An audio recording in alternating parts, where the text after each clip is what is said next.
Hello everyone, I'm Daixuan Li from UIUC and I'm glad to be here to introduce our work, UniHeap, managing persistent objects across managed runtime for non-volatile memory to you. This work was in collaboration with Benjamin, Jinghan, Thomas, Professor Joseph Torellas, and my advisor Jian Huang. Nowadays, non-volatile memory has become a promising technology. It brought new opportunities to storage community while also having some challenges when adopting them to storage systems. For instance, it offers near DRAM speed, scalable storage capacity, and a data durability, but need manual persistency control with memory, which brought problem on programmability. For example, we need object persistency in an x86 processor. We need the CLWB instruction to write back a cache line from the processor volatile cache to NVM, and the storage fence instruction to guarantee that a CLWB instruction completes. These extra programming efforts can easily bring forward performance bugs and correctness problems, and it's also hard for the compiler to perform optimizations. The current trend to solve programmability problem is managed runtime. Nowadays, managed languages such as Java, Python, and JavaScript have become the most popular programming languages. A managed runtime can leverage the runtime system to transparently manage objects and manage the hardware complexity. Because of these reasons, we think that the approach to integrate NVM into managed runtimes like JVM is becoming a pervasive and practical solution for managing NVM. AutoPersist, which is our previous work, is an easy-to-use framework to manage persistent objects on NVM. It only requires developers to explicitly specify the durable root objects. The managed runtime will automatically persist the reachable objects based on the reachability analysis in JVM. AutoPersist improves the programmability, but what if we need to access the persistent objects across different managed runtimes? By saying different managed runtimes, we mean that with a unified object abstraction, the objects created by one managed runtime can be easily accessed by another one.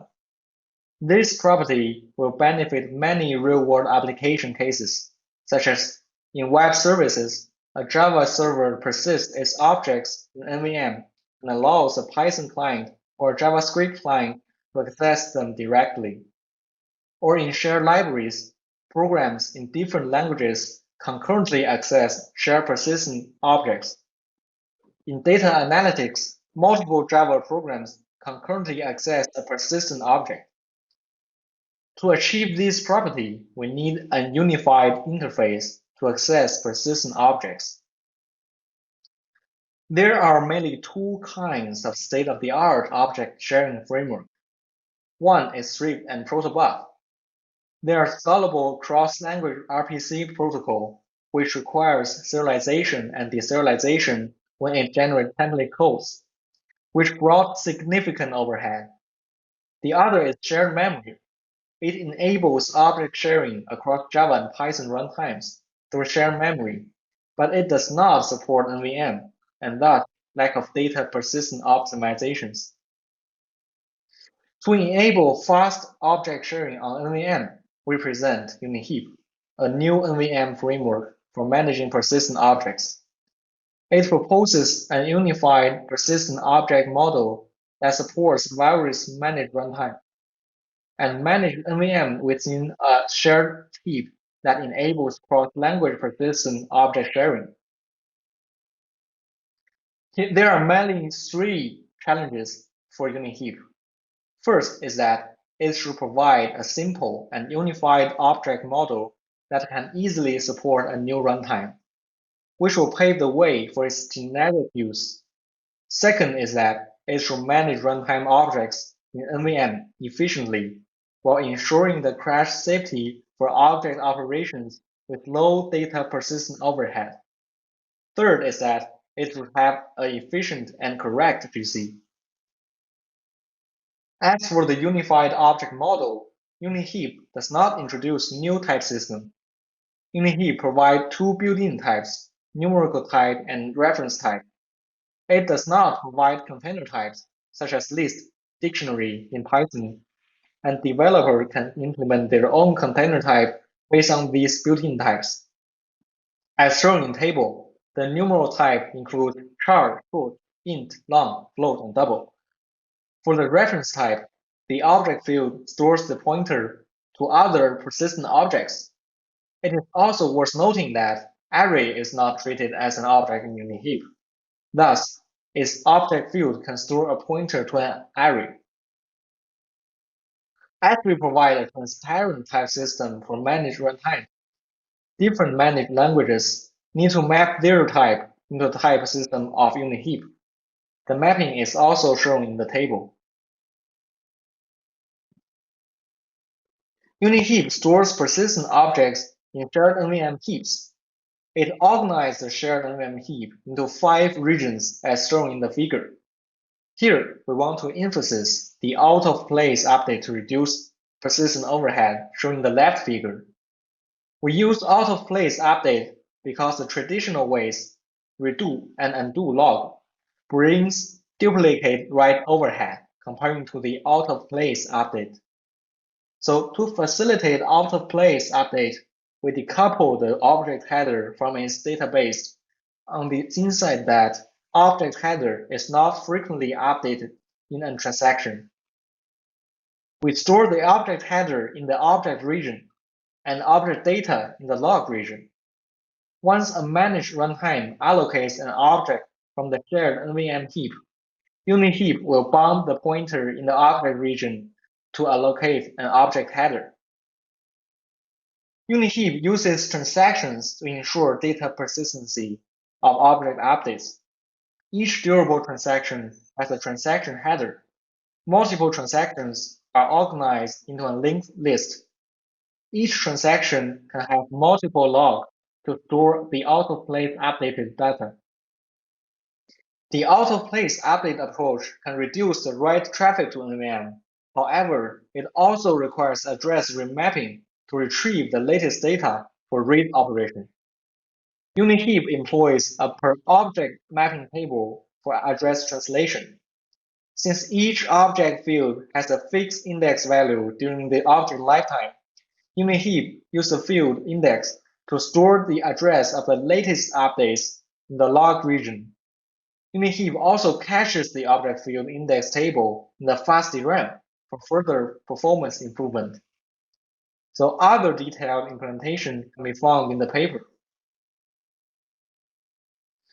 To be compatible with data persistence approaches in the existing NVM frameworks, UniHeap gives two easy-to-use APIs, which allow developers to label failure atomic regions and to enable atomic object persistence with specified root objects. The first API, similar to the traditional interface, programmers can use the API atomic begin and atomic end to specify a failure atomic region that provides an all or nothing visibility to programmers. The second one, following our previous work, can enable atomic object persistence by setting the durable root. As for the GC, UniHeap uses the mark and compact GC to reclaim persistent objects. The way we do GC is similar to the traditional way. The GC of UniHeap consists of 4 phases. In the marking phase, UniHeap sets the corresponding bit in the valid bitmap to indicate whether the object is leaf or not. During the relocation phase, UniHeap will conduct a statistical analysis of the shared NVM heap space, allocate a new object region based on the calculation, and use a hash table to store the new addresses of a leaf objects. During the compact phase, the leaf object will be moved into their new addresses. At the cleanup phase, old objects will be reclaimed. But here we want to highlight 2 points of our work. First is how we do the coordinate GC. Because each runtime have their own GC, we need to make sure an object is really dead in all the runtime before reclaiming it. UniHeap achieves this property by tracking object references and reachability from runtimes. We call these references as vRoots, with the corresponding of the durable roots, as shown in this figure. Therefore, UniHeap maintains a mapping set for each runtime to store their vRoots. As each runtime has different heap layout and object management, the mapping set is tailored for each runtime. The second highlight is how we make sure the GC is crash safe. The GC of UniHeap is crash safe by ensuring each GC phase is idempotent. The marking phase is naturally idempotent, since its phase does not change the heap states. So as for the compaction phase, we maintain the old object region until the cleanup phase.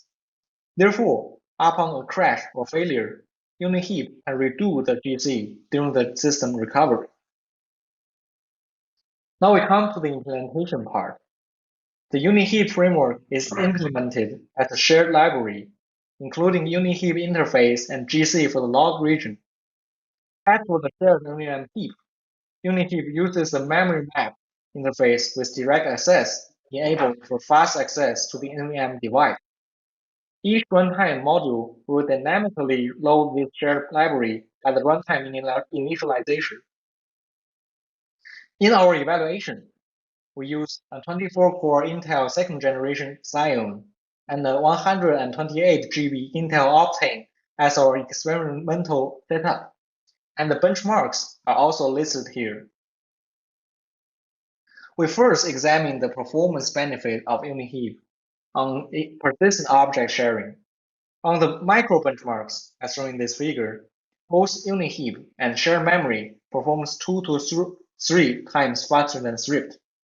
This is because Swift has to conduct the serialization and deserialization operations, while former one using shared memory techniques to achieve object sharing. We now use a real-world benchmark. We run the YSC in the HotSpot JVM against a quick cache service. We first populate the key value store with 1 million key value pairs, such that these key value pairs will be stored in the shared NVM heap in the UniHeap. And then we run another YSC client in the SpiderMonkey runtime. We use the YSC workload C, which is read-only, to issue a query request against the key value store. We compare UniHeap with the shared memory solution and find that UniHeap performs 21.7% better than shared memory. This is because shared memory, although mapped to NVM, its lack of data persistence optimizations, such as our log structured manner of persistent object management. We now evaluate the scalability of UniHeap. We first run the YSC client in one HotSpot JVM runtime and load 1 million key value pairs. After that, we increase the number of YSC clients, and each YSC client will run in an individual HotSpot JVM. As shown in this figure, for all the YSC workloads we evaluate, their throughput will increase as we increase the number of JVM runtime. This demonstrates that the mechanisms designed for concurrent data access to persistent objects in UniHeap can scale to support multiple managed runtime. As a conclusion, we present UniHeap, a unified persistent object management on non-volatile memory for different managed runtimes. UniHeap significantly outperforms state-of-the-art object sharing approaches while introducing negligible overhead to the managed runtimes. Thanks, and I'm happy to take your questions. Thanks for the talk, Daixuan. So let's talk. It was a pretty nice talk. So I think Yakovos has a question. So like he is asking that what are the applications that will use UniHeap, and which kind of applications can actually leverage the UniHeap? So what is your take on that?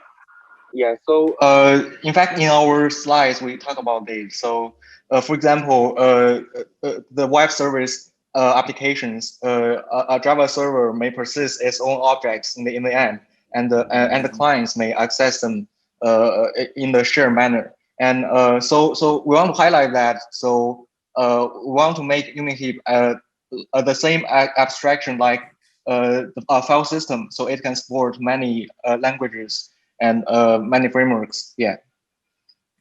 And I see.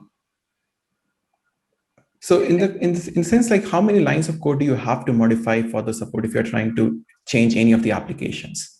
So do you need to have an insight of what the application is doing if you want to do it?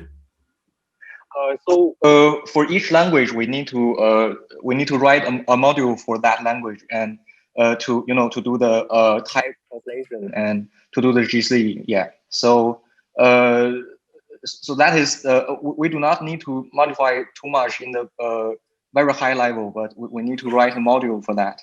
Yeah. I see, but like you are talking from the module perspective, but the question is more on the lines of like, does the application needs to know what they want to really persist? How much like information do you need to know from the application? Because like as an application developer.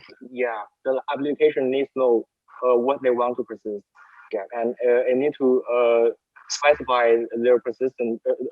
For example, they need to specify the durable root, and they need to specify the atomic region.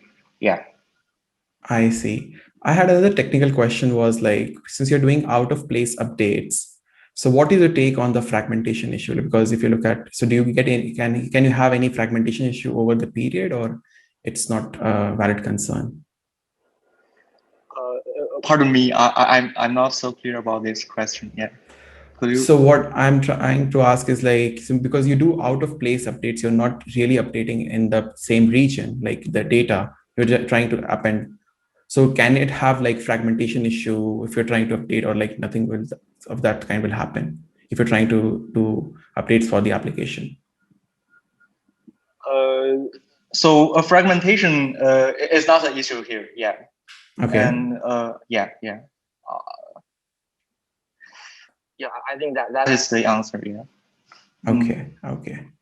Well, thanks a lot.